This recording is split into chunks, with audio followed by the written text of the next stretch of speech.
Et hey, gros coucou ma team, ma toute petite team YouTube. Du coup, j'ai décidé, aujourd'hui c'est vraiment une journée entre les lives et les vidéos. C'est une journée où je suis active, j'ai envie de filmer aujourd'hui.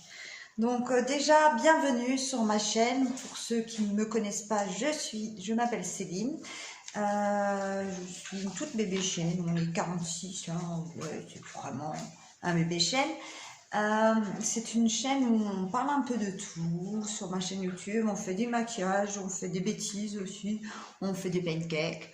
Je m'étais amusée à tourner une vidéo où je me filme pendant 24 heures, alors qu'on était déconfinés, mais vu qu'en Alsace on a été déconfinés, mais on était resté en zone rouge, donc du coup on sortait pas trop, donc je m'étais amusée à faire ça.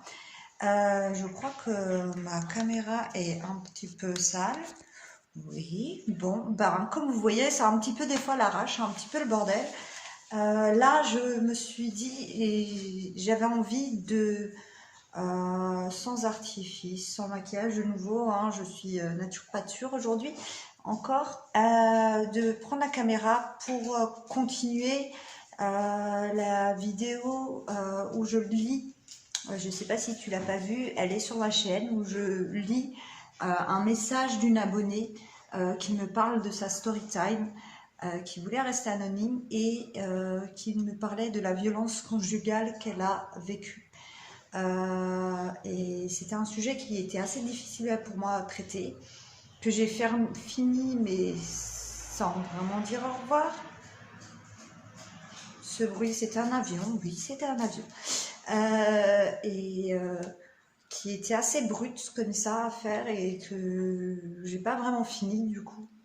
Et je voulais quand même me mettre face cam et terminer sur des notes pas plus positives parce que c'est compliqué de rester positif quand on connaît les faits et quand on connaît les statistiques. Et là, je parle que de la France, je parle pas du monde. Je pense que si on parle des statistiques dans le monde, on est à beaucoup plus de femmes qui sont violentées ou assassinées lâchement par des assassins, parce que c'est pas parce que c'est ton mari ou ton ex ou ton copain que ça reste pas un assassin. Voilà, le titre de la personne envers toi n'a aucune valeur en fait. C'est pas parce que c'est ton mari que tu l'as épousé qu'il a le droit, quand il a signé, il a jamais dit ouais, bah t'as le droit de la monter en l'air, voire de la tuer. Non, c'était marqué nulle part. Au contraire, il est censé écrire la chérir et la respecter, hein. On est loin du respect.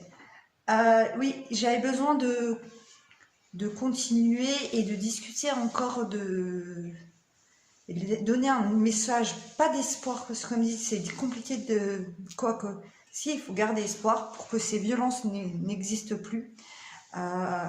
Mais je ne pouvais pas rester sur la vidéo comme elle était.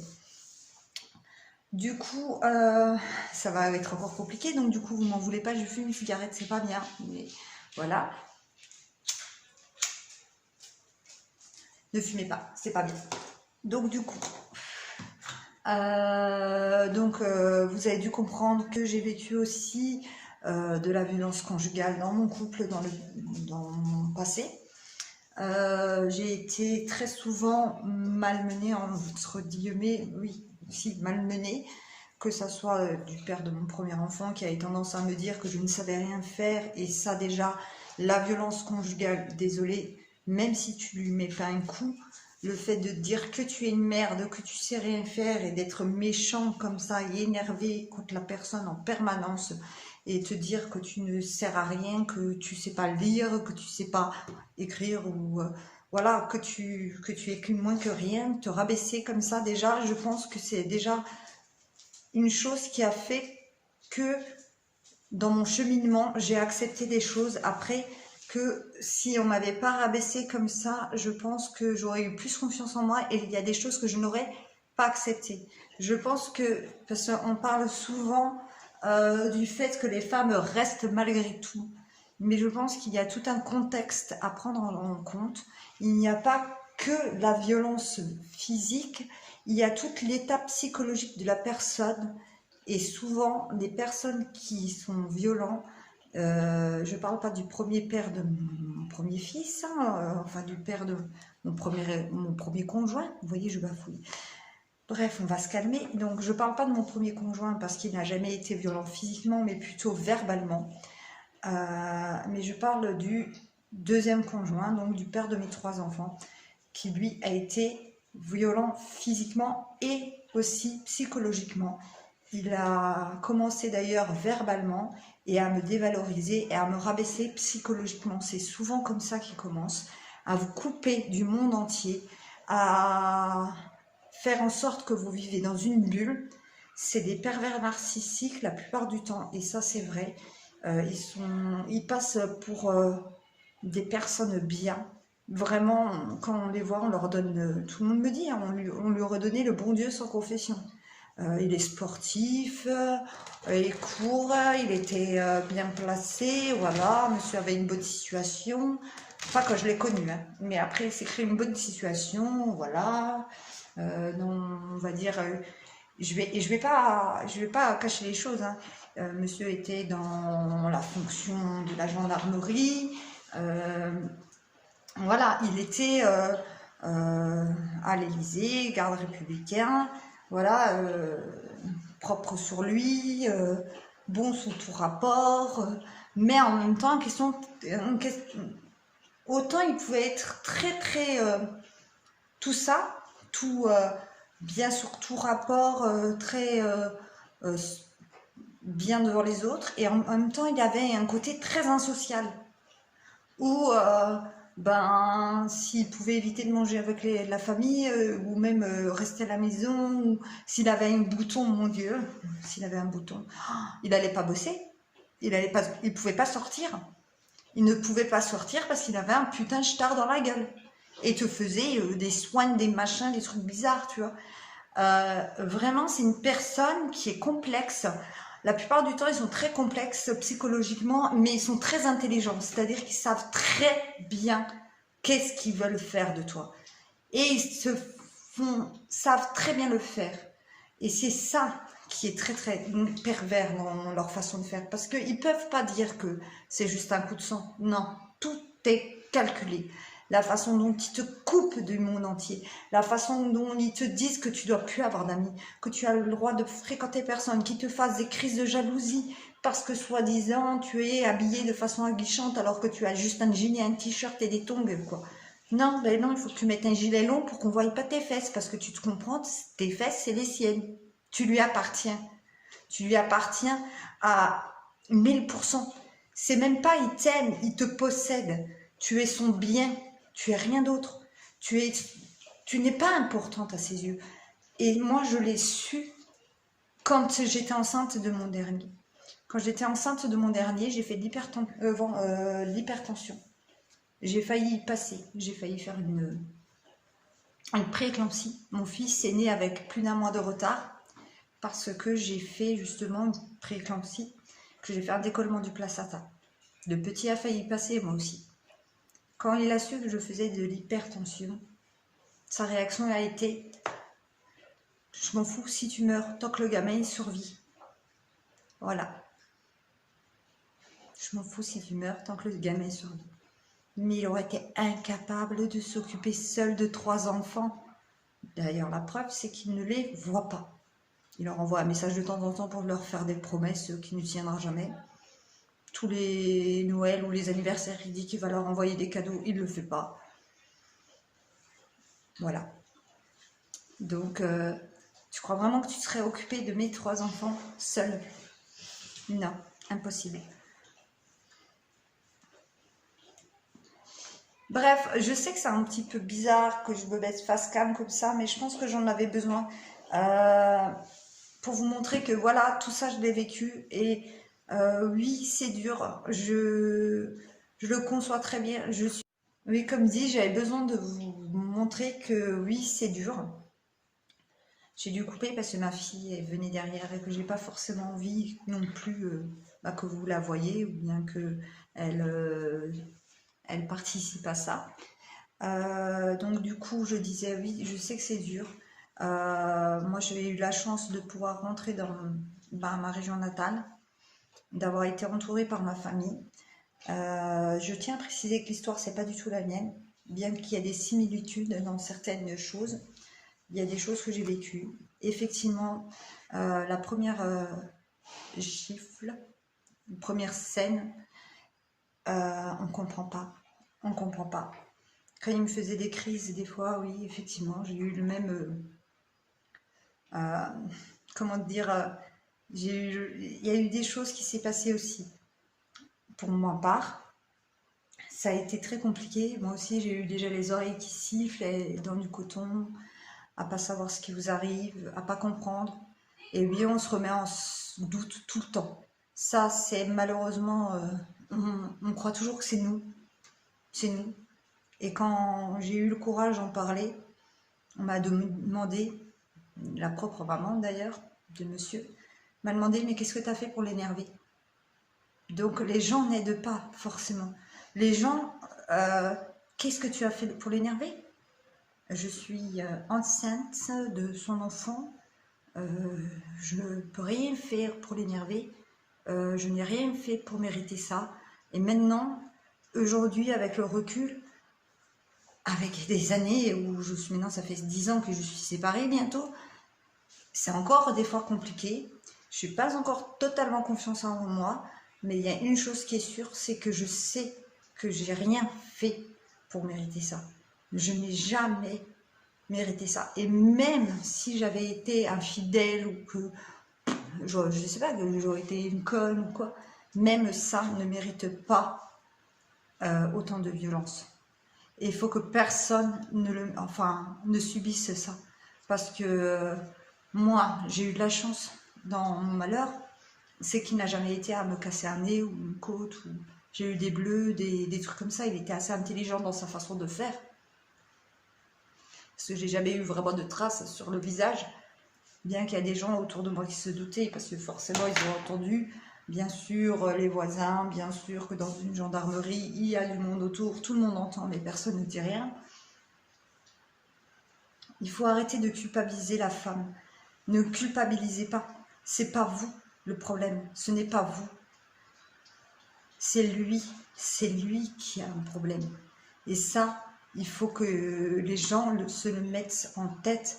Il n'y a personne qui a fait quelque chose pour mériter ce genre de comportement. On doit se respecter. On doit arrêter de subir. On n'a pas le droit. Parmi tout ça, il y a les enfants en plus qui subissent, qui voient cette violence, qui reçoivent cette violence, qui grandissent avec cette violence. Et ces enfants ne méritent pas ça non plus. Je suis désolée. Pour la cigarette, c'était pas très... Comme dit, j'espère que vous m'en voudrez pas.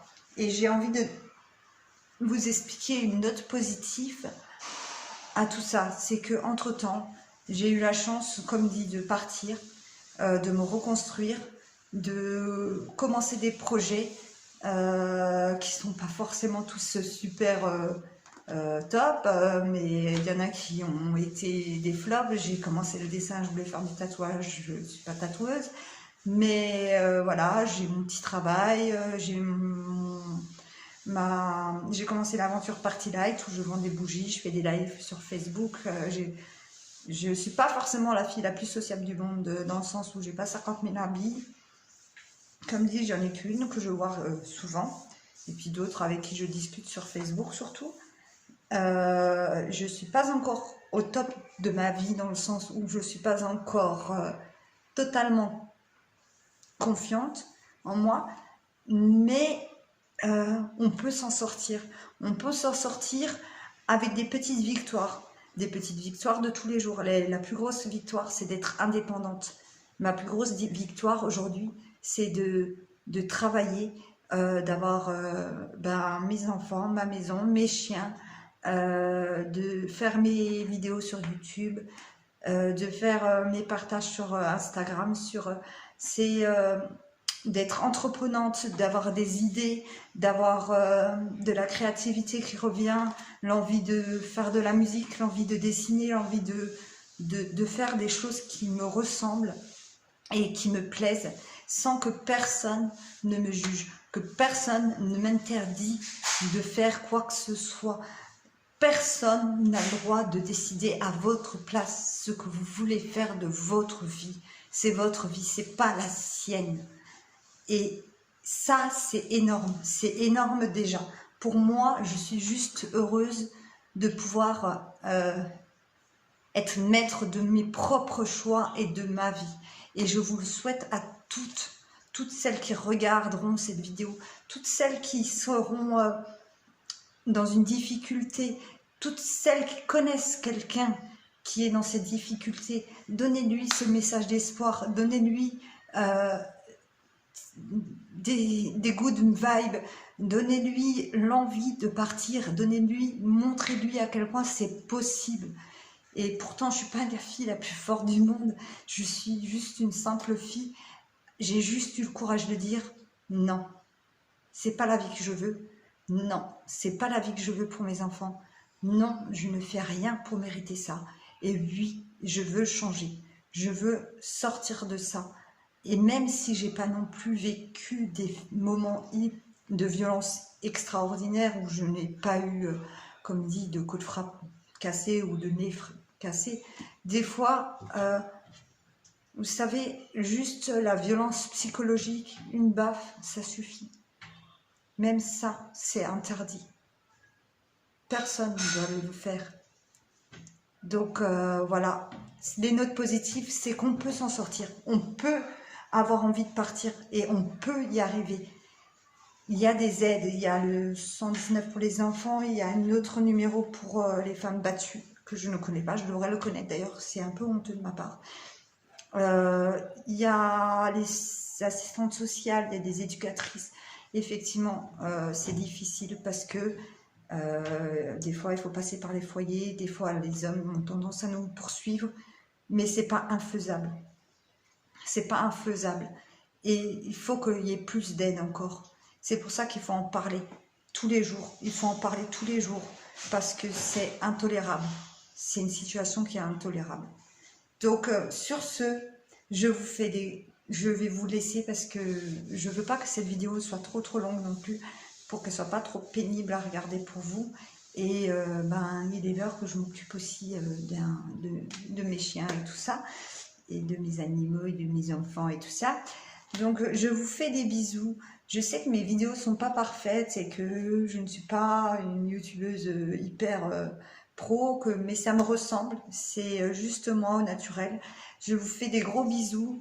N'hésitez pas donc, si vous ne connaissez pas ma chaîne, si mon contenu vous plaît, à vous abonner, à liker, à partager et à commenter. Si vous avez des petits messages que vous voudriez que je lise en vidéo d'espoir ou des petites story time ou des histoires qui vous est arrivé, il n'y a pas de souci. Vous pouvez me rajouter sur Instagram. C'est Clean Makeup tout en attaché, mais écrit en minuscule. Vous pouvez aller me follow là-bas et me laisser des messages privés. Et sinon, vous pouvez aussi me laisser des petits commentaires sur cette vidéo. Je vous fais des gros bisous. Prenez soin de vous et de vos proches. Et surtout, n'oubliez pas que vous êtes maître de votre vie. Personne n'a le droit de décider de votre vie à votre place. Elle est courte, la vie. Alors, si en plus on commence à laisser les autres, on n'a pas rendu, hein, on n'est pas rendu, hein, comme dirait ma mère. Des gros bisous.